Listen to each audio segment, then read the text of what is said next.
Hello, I'm Bob the Booker and welcome to my channel. Today I wanted to talk a little bit about a reading challenge that I've set myself because, quite frankly, why not have more reading challenges when I'm already stretched for time and barely reading the TBR that I have? But anyway, I set myself a little challenge of reading books from the top 10 from Eurovision this year, partly because I realised that my reading of books by European authors is quite weak, actually. I think it's also a kind of thing about what's translated into English and what isn't, because quite often there are a lot of books that I just realise, you know, when I was trying to do research on this, I was like, what Dutch authors do I already know? And I came up entirely short, apart from the one Dutch book that had won the Booker Prize, the International Booker Prize, which is The Discomfort of Evening by Marieke Lucas Reinfeldt. And I just sort of had this whole thing of like, meh?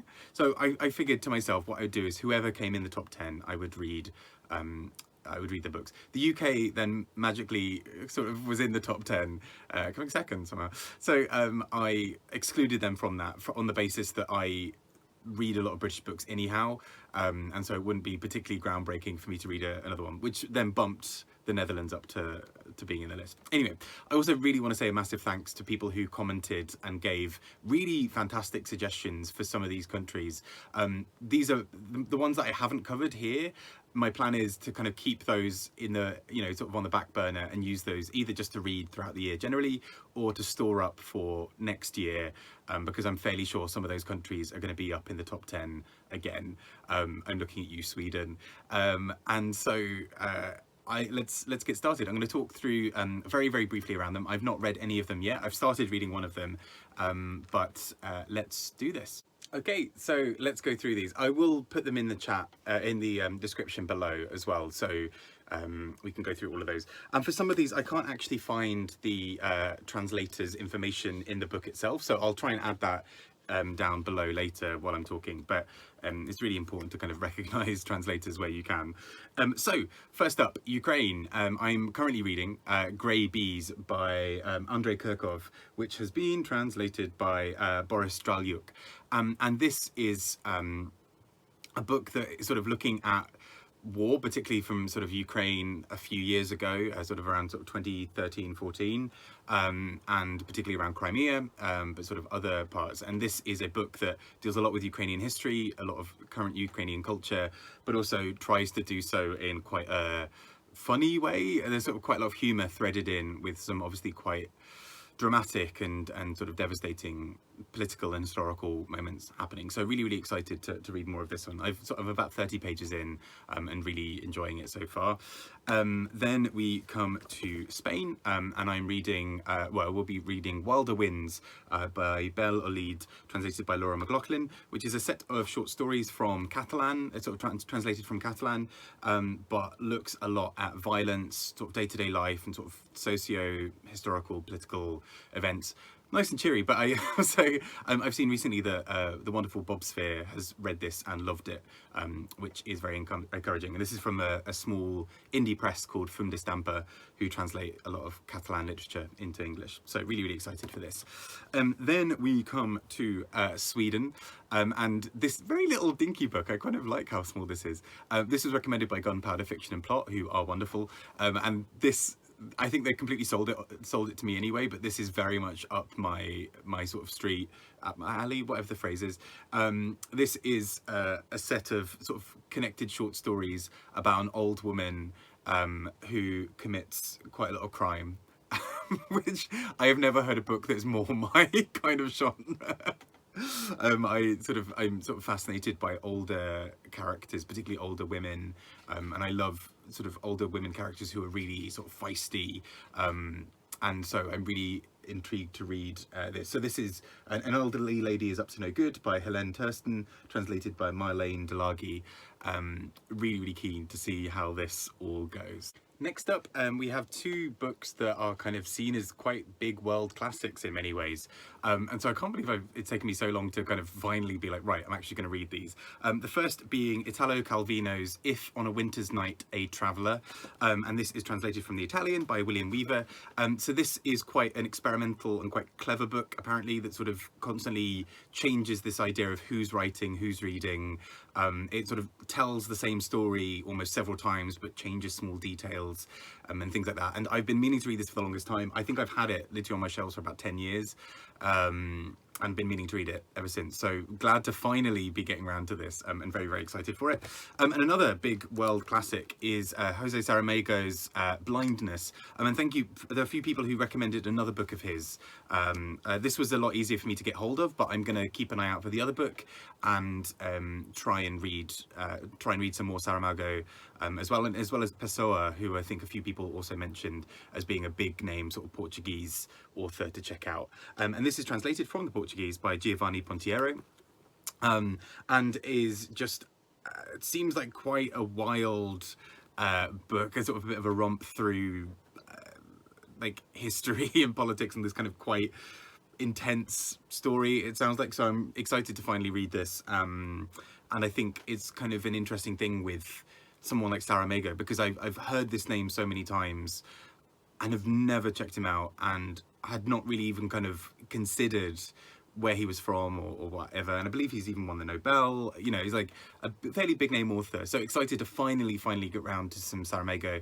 Hopefully check out some Pessoa as well. But I will keep that one in the back burner. Maybe sort of see how I feel later in the year if I have some extra time for reading. If not, I will sort of just hope that Portugal gets in the top 10 at Eurovision again, really, which they often deserve anyway. Anyway, so that's that. And then that just leaves a couple of other countries. For Norway, I accidentally got a bit over keen and took 2 out, which are by the same author. And that author is, and apologies for my terrible pronunciation, Tarjei Vesaas, who is sort of quite a big Norwegian author, and they are both they're both quite short novels. I've got here The Birds and The Ice Palace. My library had both, so I kind of was like, let's go for it. They're both short. And they seem like quite an interesting writer who kind of goes into a lot of the kind of inner thoughts and kind of inner lives of characters in quite clever ways. So I'm really excited about this. Both these books seem to be fairly concerned with childhood and things around that. So quite interesting. Also, the sort of, I don't know, this sort of very like Nordic Prince William kind of going on here on the front cover. I don't say Prince Harry, rather. Sorry, I mean, gosh, terrible Brit there. But yeah, I'm sort of intrigued by these 2 books with different translators. This one, The Birds, translated by Torbjørn Støverud and Michael Barnes, and this one here, where is the translator gone? I did see this before. This other book here, translated by Elizabeth Rocken, The Ice Palace. So really excited to read some Norwegian literature, because I think apart from Jon Fosse, I don't think I've read any Norwegian books really ever. And that takes us just down to the last 3. And particularly 2 of these were countries that I was most nervous around finding books for, because I realised I would not even be able to name any authors from them. So the first is from Serbia, and so we have Milorad Pavic's Dictionary of the Khazars, a lexicon novel. And part of the sales pitch around this book is that this book is sort of meant to be like telling the story of a dictionary in sort of, you know, verse, you know, sort of prose, sorry. But with the idea that there's a man's version and a woman's version, with there being 1 paragraph difference in those 2 books. So essentially it's the entirely the same book, but men would have 1 paragraph and women would have another. I think I have the women's version, who knows?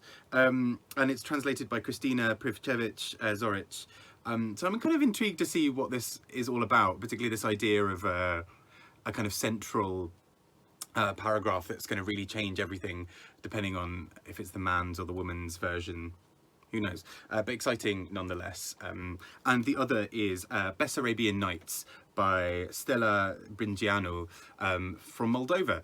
And I, again, have never read anything from Moldova, and I cannot, for the life of me, find the translator's name in this book, so apologies. I will try and add it to the list afterwards. But this book is a lot around political strife and turmoil in Moldova, which I'm really excited to read about. I mean, excited seems like the wrong word, but interested to read more about, because I know very, very little about Moldova's history anyway. So this sort of doubles up as being both the Moldovan book, but also a book that might be quite useful to learn a little bit more about Moldovan history and sort of political strife. And that takes us to the final one, last but not least, C's Notebaum, with the following story, which is a Dutch book translated by Ina Rilke, and this is a very short little 100-page book that I'm going to be doing a buddy read of with René Pierre.